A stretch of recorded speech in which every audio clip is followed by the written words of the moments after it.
secondes. Ce jour-là, ta mère, elle a l'impression qu'elle allait mourir, tellement les douleurs, elles sont intenses. Et les hommes, on ne sait pas de quoi on parle quand on parle de cela. Il n'y a qu'une femme qui peut l'expliquer. Quand ta mère, pendant 2 ans, elle t'a allaité, elle ne dormait pas la nuit. Pendant 2 ans, tu lui as perturbé son sommeil. Quand tes parents, à 4 heures du matin, ils sont levés pour aller travailler, pour t'acheter des vêtements. Quand lorsque tu es malade, ta mère, elle ne trouve pas le sommeil. Même quand tu as 30 ou 40 ans, si tu rentres à 1 heure du matin, ta mère, elle t'attend encore pour demander de tes nouvelles ou pour te préparer à manger. Qui va se comporter avec toi si ce n'est pas ta mère et ton père? Qui va se comporter comme ça avec toi? Et nous, on est gentils avec nos copains. À n'importe quelle heure, on répond à l'appel de nos amis qui nous demandent de l'aide, on les aide. Mais est-ce qu'on aide nos parents? Est-ce qu'on est à leur écoute? Est-ce qu'on leur donne du temps? Est-ce qu'on leur montre du respect?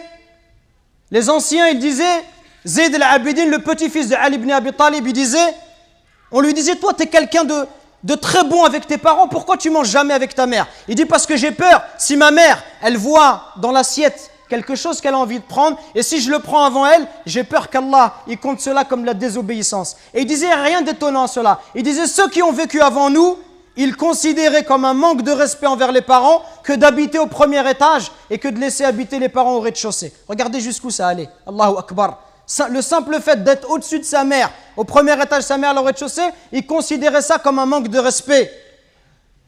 Et d'autres chez les Sahaba, ils disaient, quand il y avait un scorpion qui est rentré dans un trou, il a mis sa main et il s'est fait piquer. On lui dit, pourquoi tu mets ta main alors qu'il y a un scorpion? Il dit, parce que j'ai peur que ce scorpion il sorte et qu'il ne pique ma mère. Regardez le respect. Et regardez aujourd'hui l'attitude des enfants envers les parents. Regardez ne serait-ce que le regard, les yeux.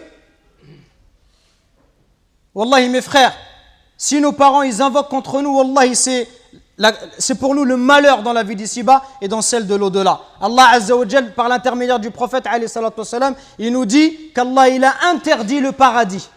Interdit le paradis à celui qui désobéit à ses parents. Donc attention mes frères, à ne pas causer du tort à nos parents, à ne pas leur manquer de respect, mais soyons plutôt à leur écoute, soyons plutôt bons, miséricordieux pour eux. Et ceux qui doivent le plus profiter de notre générosité, de notre douceur, notre bonté, notre bon comportement, les premiers à profiter de cela, ça doit être nos parents. Parce que viendra un jour où ils vont partir, et le jour où ils vont partir, tu vas regretter. Et tu vas dire, ah, si je pouvais encore faire du khair à mon père, si je pouvais encore faire du khair à ma mère.